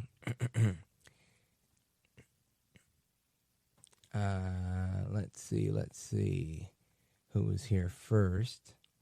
Let's go to Ken, Lansing, Michigan, WILS. Ken, go for it. Good evening, Rich. Always a great show. That guest you had in between 11:30 and 12 was absolutely fabulous. Thank you for bringing truth to us like that, Rich. You bet. Twice today I heard on sound bites at the top of the hour that Donald Trump heard it right out of his mouth that he is going to ban sanctuary cities. And that is a blessing to every person that lives in New York City, Los Angeles, Boston, St. Louis, all the others, the cities out there in Colorado that are being overtaken by migrant gangs. The fact that he said he said sanctuary cities are for criminals and nothing else. And I'm going to get off, Rich, and let some other people talk. Thank you, brother. Hey, Ken, God bless you, man. Thank you. And I hope that he can, because I think that the way sanctuary cities work is, they use this legal reasoning called nullification. And I think they shouldn't be allowed to do it to begin with now. So I don't think it's something that they should outlaw. I think it's something they should just prove that it can't happen to begin with. But they go behind the idea of states' rights. The problem is, and again, I'm no scholar on this, but the supremacy clause, right, is where I think this comes into play, where when it comes to immigration, that's a federal issue, right? Immigration is not really a state issue. Although some states have borders, others don't. So it doesn't make it partially their issue. It makes it a federal issue because it's the job of the federal government to ensure who comes into the country safely, soundly, what number of immigrants we may take in, et cetera. That stuff isn't really up to the states. Okay, granted, got that part. So then why is it that states are saying we're going to declare ourselves sanctuary cities and nullify this federal law? And I think that's where it becomes problematic. So my hope is that Trump and his lawyers will go ahead and attack the root of sanctuary cities, which is, you can't do that. You shouldn't be able to do that. Forget outlawing them. We're letting you know you were never able to do them. That's my hope. I could be wrong. Probably one of those legal topics we'll bring with one of our legal scholars when they come on. But very, very good point nonetheless. Folks, I'm coming right back with the rest of your calls, and we got calls from Boise, Idaho, Evergreen, Montana, Burlington, Vermont, Idaho, Tampa, Florida, Canton, Ohio, and more. Here's the number, 833-482-5337, 833-4-VALDEZ. This is America at Night with Rich Valdez. Call now, 833-4-VALDEZ. That's 833-482-5337. 833-4-VALDEZ. That's Valdez with an S.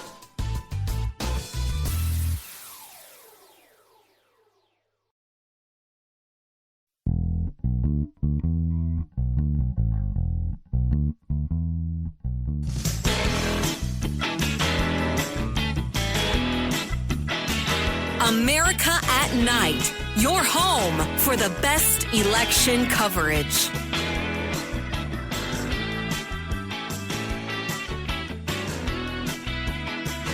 We need the leadership of Donald J. Trump as our commander-in-chief, and Dave McCormick for a renewed leadership in the United States Senate.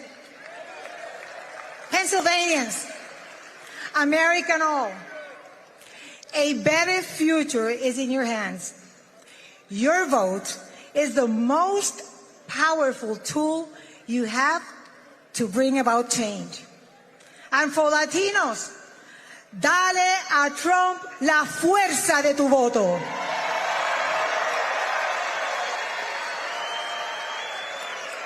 For those reasons, among many others, I strongly and fully support and endorse Donald J. Trump to be our 47th president, to make America great again, and of course, to make Puerto Rico shine again. Thank you, and God bless you all. That is Shadow Senator Zoraida Busso. She is one of two senators that serve in what's called the shadow government. And many of you don't know what that is because we deal with our own senators because we live in states. But for those that live in territories, they have shadow governments where, and this is not an illegal thing, this is a federal government thing, where should they ever become a state, they would have this operation already in place. These are actual government employees that don't have the voting rights that a senator has, but get the title of senator and congressman. I think it's called senator delegate and congressperson or member delegate as part of this shadow government. And we've had one on before, one of the congresswomen from Puerto Rico, also a very conservative Republican. This woman also a Republican, which is why I typically reject the notion when people say, oh, because Puerto Rico, if they became a state, would become that we'd get two new Democrat senators. And right now, as we speak, one of those senators is this woman who was at the Trump rally saying she endorses Trump. That is a very farcical idea, and I'm not going to get on my Puerto Rico high horse right now, but that's a Mitch McConnell idea. And Mitch McConnell was able to agree with AOC, all out crazy, and with Ted Cruz to put the idea of Puerto Rico becoming a state to bed. And that's the excuse that we are often given as conservatives that, oh, no, because they would become too Democrat. The numbers aren't there to say they would become too Democrats. The last governor of Puerto Rico endorsed Trump in 2020. Out of the last five governors, I think 3 or 4 of them were Republicans. The current resident commissioner for Puerto Rico, non-voting congressperson, is a Republican. So I don't see where or why we should be afraid to allow the people of Puerto Rico to become a state when they would, A, get some electoral college votes, and B, they're already leaning Republican. To me, it seems like the right thing, the smart thing to do.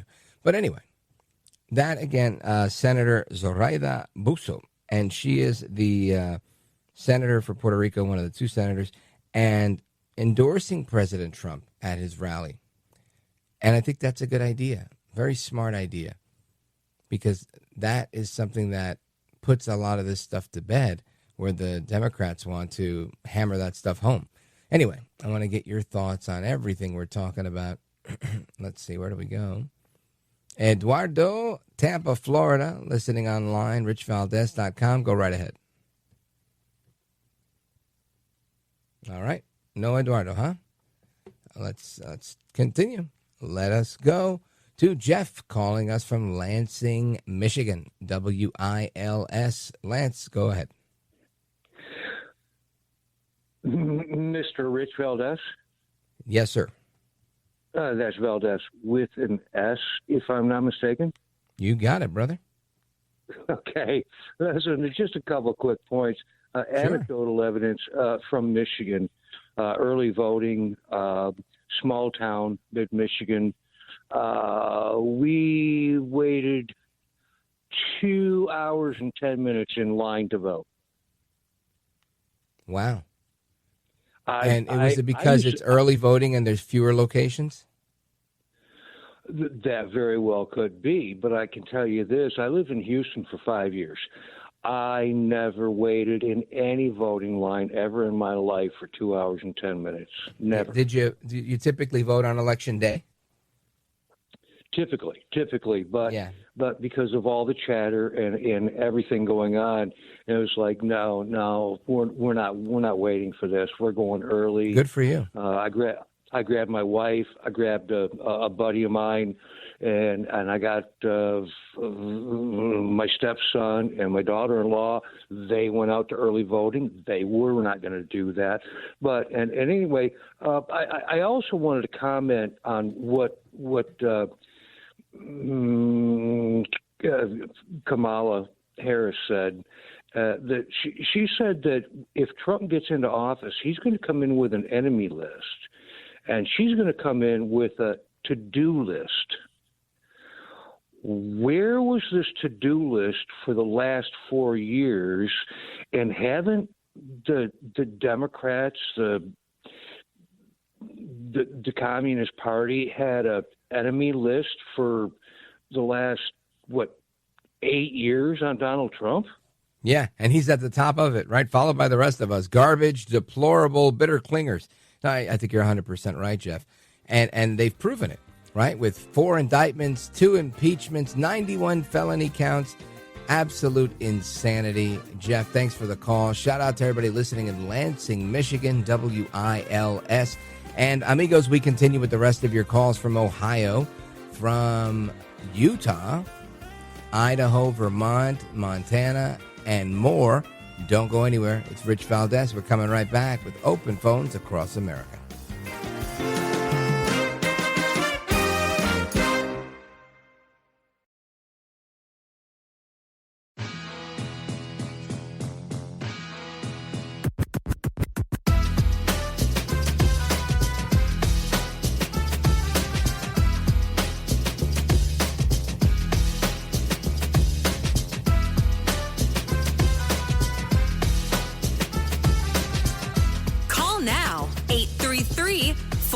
That's 833-482-5337. 833-4-Valdez. That's Valdez with an S. All right, amigos, welcome back. We continue with open phones across America. The phone number you got at 833-4-Valdez.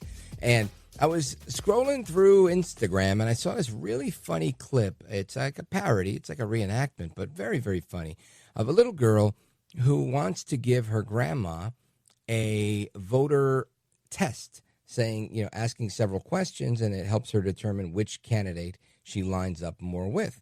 And every step of the way, the grandma says, I already know who I'm voting for. And it's really humorous. Check this out. Who are you voting for? Whoever the Democrat is, baby. Without knowing where they stand on any issue? Seems ignorant. So I just have to answer a few questions? Yep. Then the app will tell you which candidate you line up with. Oh, sweetie, I know which candidate I line up with. Whoever's Democrat. What is your ideal candidate's stance on global warming? Global warming doesn't exist. Next. How do you feel about building a wall on our border with Mexico? You mean there's not a wall between us and Mexico? No wonder they keep coming over here taking our jobs. Should local police increase surveillance and patrol in Muslim neighborhoods? Only if we don't want the terrorists to win. It's just yes or no. Put yes. But say it's because we want to make America great again. Okay. Great again. Finally, the death penalty should be celebrated with a parade. Well, okay. Well, let's see. This says your perfect candidate is Trump. No, baby, I'm a Democrat. Not according to this test. It thinks he might actually be Trump. The test thinks that her grandma might actually be Trump. I thought that was great. It really made me laugh. Anyway, I want to get into that and the rest of your thoughts and everything else that we've got. Phone lines are jam-packed. Let's see. Where do we go here? Let's go to the next one. Who do we have here?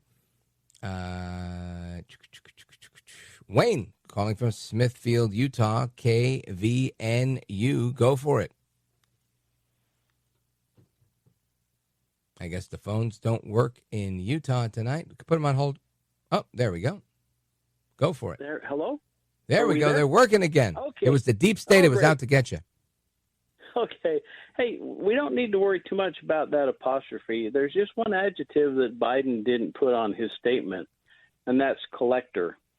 So Trump supporters need to be garbage collectors, and Trump should take that garbage truck into D.C. and collect all the garbage the Democrats have created. Absolutely. Listen, I think that's one of the best gimmicks I've seen since politicians started bringing a broom with them to press conferences saying we're gonna clean up, City Hall, that type of thing. I think Trump needs to use his new prop of the garbage truck at every rally. It needs to be the backdrop of every rally. Forget about Air Force One. This needs to be the big mascot in every city from between now and Election Day. Instead of a tour bus, he needs to be on that garbage truck with bags filled, saying, look, we're taking out the trash. I think it's a fantastic visual aid, and it's so on point. And I think it's got the momentum that it needs, which is, this whole thing blowing up in their faces. By them, I mean those critics of the president. Anyway, I think you're right. And how are things looking in Smithfield, Utah? I'm guessing it should be pretty safe, right, for Utah to go red? Oh, yeah. Yeah, there's a lot of good supporters in the red zone in this state. Yep. Excellent. Yeah, I'm glad to hear it. I don't keep track of all of the blue and the red, but, we've always pretty much been red, and I think we're going to keep doing it this year. Amen to that. Wayne in Smithfield, Utah, KVNU. Appreciate the call, brother. Let us continue. I want to go to Debbie, Canton, Ohio, WNIR. Go for it. Yes, hi. Hi, Rich. How are you? I want to tell you, I'm good. You are, though, the bane of my existence because I go to sleep each night with my radio on, and when your show comes on, I can't fall asleep. I'm so drawn in. I just really enjoy your show. Well, thank you. That is very kind of you. No, I really do. And I'm not voting for Trump. I didn't. But I love listening to your show and the people that get on there, and it really makes me think. And, I have my reasons why I didn't vote for him, but that doesn't matter. My question tonight, though, was regarding Brett Favre. I know he was under a lot of pressure a while ago, a few months ago or a year ago, for cheating Mississippi out of a bunch of money. Whatever happened to that? Do you know? Or No. I honestly didn't know much about it to begin with. I know that people are always in some sort of hot water. Last I had seen about it, kind of a blip on the radar, was that there was a deposition. They asked him some questions. There was a lawsuit about millions of dollars that were misspent. And he was amongst 40 people that were defending themselves in the case. And they weren't able, I don't think they actually ever brought a charge against him. There was a window to bring charges against him, and I don't think they made it in time, at least as far as I can, remember. But I'd have to probably, look into it. That's as much as I know. Well, I'm calling from Canton, Ohio, the city of the Hall of Fame, and I think Brett is probably in there. I think he is. If he isn't, he should be. He and I just definitely is. wondered whatever happened with him. Okay. Yeah, I think nothing really materialized of it. And again, I don't know. Just, from my position of looking at things from from afar, I can tell you, Debbie, that a lot of times people who have had some success, whether it's in sports or business or whatever, end up getting, somebody wants to trash them one way or another, to tarnish their name, to hurt them for whatever the other person's benefit is. And we've seen it happen. I think famously it's happened to Trump many times. I think it's happened to Mike Tyson. It happens to a lot of people. And it's very unfortunate, but it seems to be the way things work, which is why I like being on the radio late at night. Nobody really knows what I look like unless they really watch me on TV or something like that. And I feel safe, right? I feel safe that nobody cares that much about me to start lying about me, because, the bigger you are, the bigger target they put on you. Debbie, thank you again for your kind words. Godspeed to you, and keep the calls coming in. I love the conversation. Let us continue. We're going to go to, let's see, where do we go? Let's go to Bethany, calling us from Central Connecticut, listening online, richvaldez.com. Go right ahead. Hi, so I'm just curious, and there's a lot of confidence that Trump is going to win, and that's what I see in terms of supporters around me. However, there has been cheating before, and there was videos of suitcases coming out with ballots, and many of us have voted ahead of time, and there's ballots we're putting in boxes in all these different locations, and the ballot box fires, and I'm just like, I don't have that confidence, not because there's not the numbers in what I see around me, or because of people's policy and feelings, but I don't have the confidence that there's not that much power to skew the results or affect the election day or the count, to just get what they want in the end. Yeah, well, I think that's a concern that a lot of Americans share. And I'll tell you, after 2020, something that I said often was it was an analogy. And I said, just because some people may have gotten robbed or mugged going to Harlem doesn't mean that everybody that goes to Harlem is going to get mugged. And what I'll say this time around is there are people that look at marriage statistics, which are pretty much 50%, right? Roughly 50% of the people that get married get divorced. So marriage is a real coin toss. It's a real 50-50. And I think there are some people that would say, you know what, 50% of marriages end in divorce. I'm not even going to try. Forget about it. And then there are people that say 50% of marriages end in divorce. I'm going to try and outdo the odds and go for it. I can't say that one's right versus one being wrong, but I can say I think we need to be the person that doesn't give up on marriage just because half of them don't work. I think we have to be the person that doesn't stop going to the theater in New York City because they once got robbed in Harlem. Because otherwise, the other side is won. That's literally the definition of terrorism, is terrorizing people using fear and intimidation to control an outcome. And that's what it is. They're coercing people by scaring them into thinking that they're going to get robbed anyway from cheating that's going on, that you might as well just not vote and become apathetic towards exercising your civic duty. And I think that's the last thing we want to do. I'm not going to give up my right to vote. I'm not going to just abdicate it. You're going to have to come and take it from me. And I think that's the motto here is, irrespective of your lesson, of whatever lesson you want to teach other people, the lesson we all need to learn is, who cares if they cheat? We've got to be, like Trump says, we've got to be too big to rig. And that's it. You got to swamp the vote. You've really just got to get out there and make sure their cheating is overcome with us actually showing up en masse. And I think that's the only way. Bethany, thank you for the call. Shout out to everybody listening in Connecticut. And keep it locked here, folks. Coming right back. Rich Valdez, Speed Round. This is America at Night. with Rich Valdez.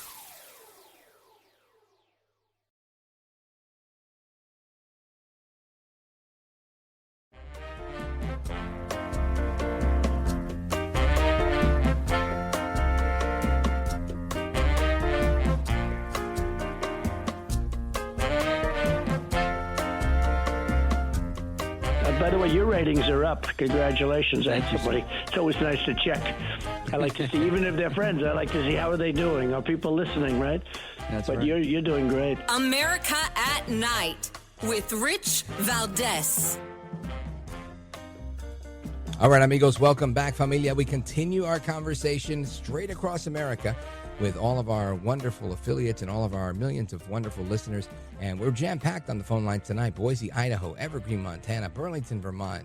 Let's see, Idaho again, Horseshoe Bend, Arkansas, Kansas City. I don't know if it's Missouri or Kansas City in Kansas. Cumberland, Maryland, Tulsa, Oklahoma, and so much more. I want to go to Carla in Cumberland, Maryland, WCBC. Go for it. Hello. Hey, listen. I listen to you every night. Just Thank like you. that lady. I am voting for Trump. I voted early, and this is my third time. I love Trump. Oh, well, you and me both. That. I do. I also love Trump. And I thank you for listening every night, Carla. I appreciate it. I know we're past some people's bedtimes, but I'm glad we're not past yours. And I want to encourage you to call in anytime. Now, what are your thoughts on how this ends up for Trump? Do you think we get an answer on election night? We have to wait a week, 3 days? What are your thoughts? Oh, God, I'm worried about that. I don't know. I'm hoping election night, but I doubt it. Yeah, I'm with you on that one. It's going to be tough. Yeah. Hey, I want to tell you something else. I Sure. didn't like you at first, but I do. You grew on me. Like a mole. Yeah. I'm sorry, but at first. No, I thought, that's oh my fine. God, Listen, Jesus. I get it. Look, I'm a young guy that's a New Yorker, and I'm coming in following a legend, a broadcasting legend that's a giant, a real gentleman who's very soft. He had his edgy moments, but for the most part, he was a very soft, very kind, gentle guy. And that's not necessarily how I think most people would, describe me. I'm not very moderate. I'm definitely more conservative than not. And, different brand. And that ruffles some feathers, especially when people have been listening to a show for 30 years and they say, you know what, this guy's not the other guy, not on his best day. And the truth is, I probably never will be. But I am me. And I do love to be here with each of you. And I'm grateful that you continue listening to the show, Carla. It means a lot to me. Thank you. Okay, well, good night. God bless you.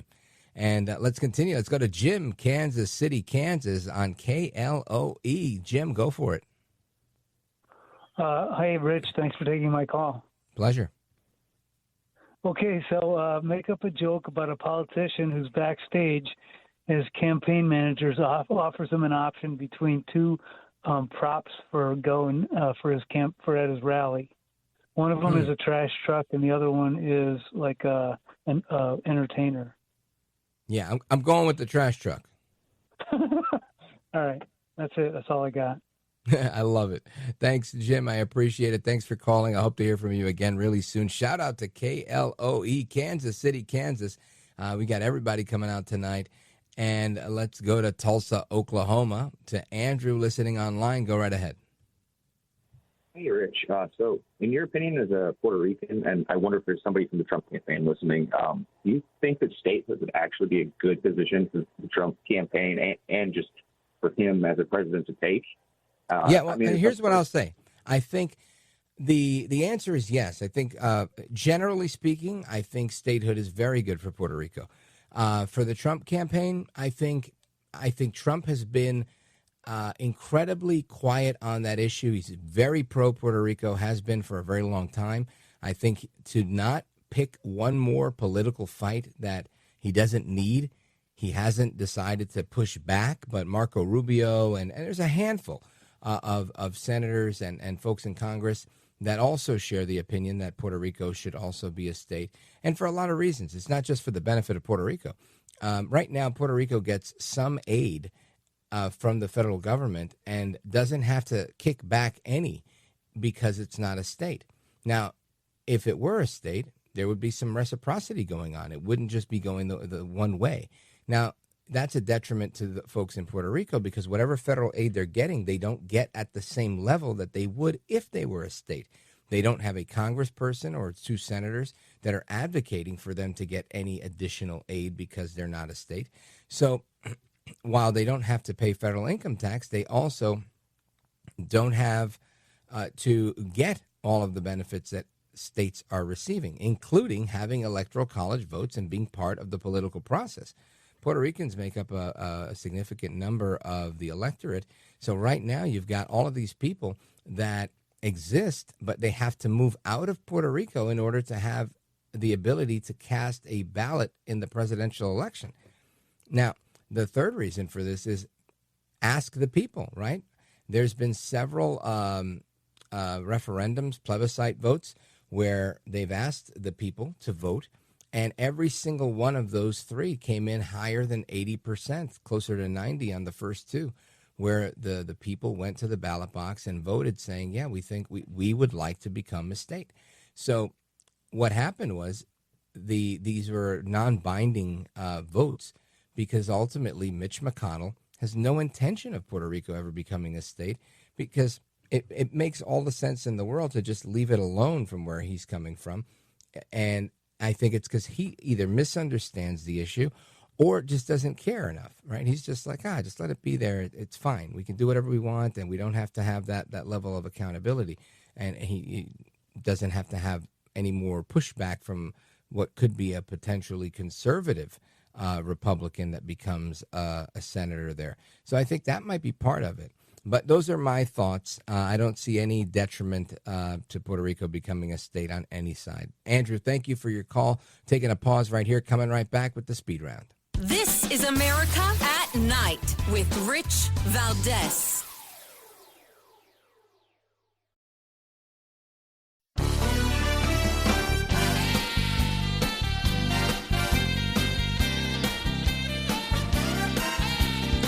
All right, this is the speed round. I want to speak with 8 people, and we've got a minute and a half. I don't know how we pull this one off. Let's go to Dan, Clarkstown, Washington, KBSN, quickly. Hey, Mr. Valdez, I'm a first-time caller. I'm a retired Marine. Welcome, and thank you for your service. Thank you, sir. I have real fear in my heart that Kamala Harris has not one iota of care or love for our military, and she does not care if bloodshed is on the battlefield. She is hungry for the power. You're right, Dan. I think I've never seen her have any level of respect. In fact, it seems like disdain for Americans, disdain for patriotic Americans, and that would include the military. And this is why I think she needs to be stopped by being voted against on Election Day. God bless you, Dan. Keep the calls coming in. I appreciate the conversation. Ulysses, Saratoga, New York, WAUB. Go for it. How you doing, sir? Wonderful. Thank you. I just wanted to say thank you for that T-shirt you sent me. I received it about a week ago. Oh, outstanding. I'm glad you got it. I autographed it for you. I hope you enjoy it. Use it in good health. John in Horseshoe Bend, Wayne in Idaho, Winston in Burlington, Vermont, WVMT and KBEU. God bless you guys. Sorry I couldn't get to you. Please call back tomorrow. Hasta la próxima. Take care. Good night. And God bless you, America.